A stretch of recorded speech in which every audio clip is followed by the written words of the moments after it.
यकीन करना सीखें, शक तो सारी दुनिया करती है।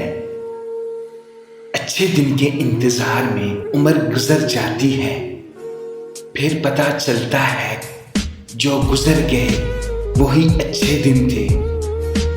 पूरी जिंदगी इस इंतजार में निकाल देते हैं कि एक दिन हम अपनी मनपसंद की जिंदगी जिएंगे, मगर ये भूल जाते हैं कि जिंदगी वही है जो आज है, कल तो बस ख्वाब है।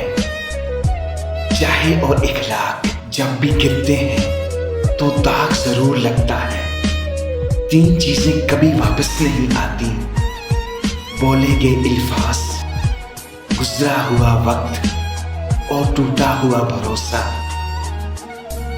हमेशा जिंदगी में ऐसे लोगों को पसंद करो जिनका दिल चेहरों से भी ज्यादा खूबसूरत हो।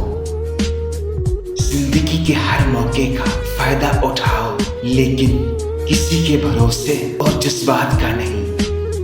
शिकन करना सीखो, इतना मिलेगा कि थक जाओगे।